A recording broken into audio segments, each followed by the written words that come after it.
Schedule caste के लोग हिंदू नहीं है, शेड्यूल ट्राइब के लोग आदिवासी है, सुप्रीम कोर्ट भी नहीं मानता है हिंदू है। बैकवर्ड क्लास के लोग हिंदू नहीं है, ओबीसी हिंदू नहीं है। मैंने भागवत को पूना में पूछा था कि एससी एसटी ओबीसी के लोग हिंदू है, तुम्हारे कौन से धर्म ग्रंथ में लिखा है बता, कहां लिखा है बता। अभी तक नहीं बता पाए।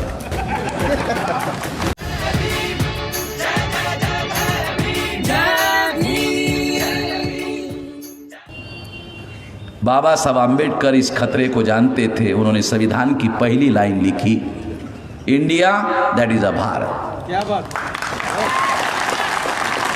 जितने मुसलमानों के पास पासपोर्ट है, जितने भी लोग विदेश में जाते रहते हैं आते रहते हैं, एक बार ऊपर का पन्ना देखो, ऊपर लिखा होता है इंडिया, नीचे लिखा होता है भारत।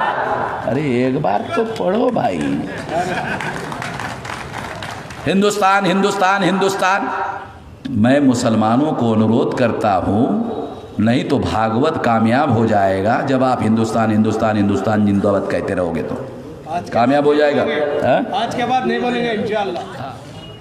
तो मैं आप लोगों को समझाने की बात है, जिंदाबाद मुर्दाबाद की बात नहीं है, अभी जहन में डालने की बात है। शब्द कितने खतरनाक हो सकते हैं, कितनी चालाकी कितनी होशियारी से ब्राह्मण काम करते हैं, ये बात समझा रहा हूं आप लोगों को। शेड्यूल कास्ट के लोग हिंदू नहीं है, शेड्यूल ट्राइब के लोग आदिवासी है, सुप्रीम कोर्ट भी नहीं मानता है हिंदू है।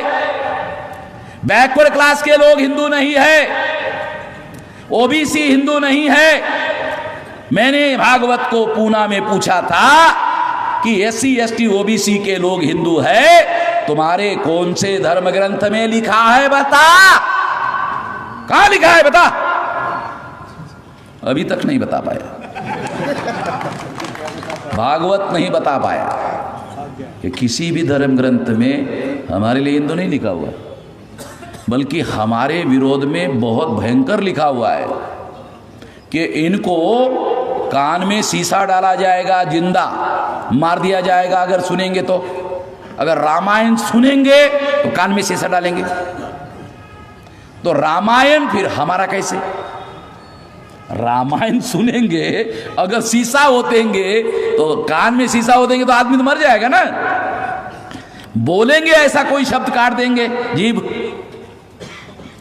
तो उनके धर्म ग्रंथों में एससी एसटी ओबीसी के लोगों के विरोध में लिखित सबूत है, और सारे सबूत मेरे पास है, सारे के सारे सबूत मेरे पास है। और जब मुझे कोई सबूत नहीं मिलता है तो अंग्रेज लोगों ने इनके सारे सबूत लंदन लेके गए। तो मैं लंदन जाता हूँ। मैं पिछली बार गया था कि मैंने कहा वो बाबा साहब आम्बेडकर एक मनुस्मृति का जिस मनुस्मृति का उपयोग करते थे सबूत के तौर पर, वो मिल नहीं रही भारत में, ब्राह्मणों ने गायब कर दिया है। मिलेगी क्या? कहा कि यहाँ तो नहीं है, मगर ऑस्ट्रेलिया में मिलेगी। मैंने कहा क्यों? बोले ऑस्ट्रेलिया में भी हमारे अंग्रेज हैं। मैं ऑस्ट्रेलिया गया, 200 साल पुरानी मनुस्मृति लेके आया, और अभी क्योंकि कागज जो है सड़ जाता है तो उसकी डिजिटलाइजेशन करके रखा हुआ है कि कल मान लो कोर्ट में कोई सबूत देने का मामला हो, हमारे पास सबूत रखा हुआ। मेरे झंझट में कोई नहीं पड़ता। बोलते हैं वामन मिश्रा,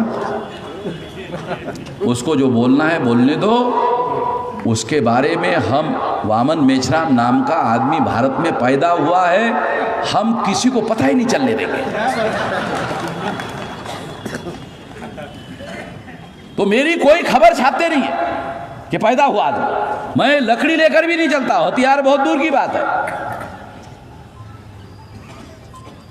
तो मैं ये सारी बातें आप लोगों को सबूत के तौर पर बोल रहा हूं कि सारे लोकतंत्र पर इन्होंने कब्जा कर दिया और लोकतंत्र को ब्राह्मण तंत्र में रूपांतरित कर दिया है। तो देश में लोकतंत्र खत्म कर दिया गया है, केवल मात्र ब्राह्मण तंत्र बचा हुआ है, और ब्राह्मण तंत्र केवल ब्राह्मणों के लिए काम करता है, बाकी किसी के लिए भी काम नहीं करता है। इसलिए किसान आत्महत्या कर रहे हैं, बेरोजगार भी आत्महत्या कर रहे हैं, इस देश में सभी लोग परेशान हैं। तो साथियों, ये जो ईवीएम भंडाफोड़ परिवर्तन यात्रा हमने निकाली, उसका पहला मकसद ये है कि 6000 जाति के लोगों को जगाया जाए, जगाकर जोड़ा जाए, जोड़कर शक्ति का निर्माण किया जाए और शक्ति का उपयोग और प्रयोग आजादी हासिल करने के लिए किया जाए। आजादी तकरीरों से नहीं, शक्ति से हासिल होती, जनशक्ति से हासिल होती है। ध्यान रखो, गाढ़ बांधो, जनशक्ति को तैयार करो। दूसरा मकसद, ब्राह्मणों को मालूम हो गया कि अगर ईमानदारी से चुनाव हो तो हम चुनकर नहीं आ सकते, इसलिए उन्होंने ईवीएम लाया। ईवीएम मशीन में 4 बड़े फॉल्ट है और यह बात डॉक्टर सुब्रमण्यम स्वामी, जो तमिलनाडु का काला ब्राह्मण है, बीजेपी का सांसद है, उसने सुप्रीम कोर्ट में कहा।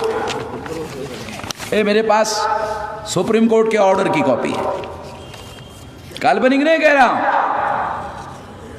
8 अक्टूबर 2013 को सुप्रीम कोर्ट ने निर्णय दिया कि ईवीएम मशीन के द्वारा फ्री, फेयर एंड ट्रांसपेरेंट चुनाव नहीं हो सकता। फ्री यानी स्वतंत्र चुनाव नहीं हो सकता, फेयर यानी निष्पक्ष चुनाव नहीं हो सकता, ट्रांसपेरेंट यानी पारदर्शी चुनाव नहीं हो सकता। ये बड़े बड़े शब्द है, इन शब्दों का अर्थ समझाने के लिए मुझे और आधा घंटा बोलना पड़ेगा, अभी समय कम है। इसलिए सुप्रीम कोर्ट जो कहना चाहती है वो एक शब्द में बताना चाहता हूं कि ईवीएम मशीन से ईमानदारी से चुनाव नहीं हो सकता। 8 अक्टूबर 2013 को सुप्रीम कोर्ट ने निर्णय दिया। सुप्रीम कोर्ट के द्वारा निर्णय देने का मतलब समझते हो? उसका मतलब है कानून, भारत का कानून है। EVM machine free, fair and transparent चुनाव नहीं कर सकती, कानून है। मगर इस खबर को 8 अक्टूबर 2013, 14, 15, 16, 17, 18, 19, 20 अभी तक अखबारों ने नहीं छापा। आप सभी के लोकप्रिय बहुजन हलचल न्यूज चैनल को देखें, देश और दुनिया की वे खबरें जो कोई न दिखाए। सभी सत्य खबरों को देखने के लिए वीडियो को लाइक करें और चैनल को सब्सक्राइब करें, घंटी को दबाएं और देखते रहिए बहुजन हलचल।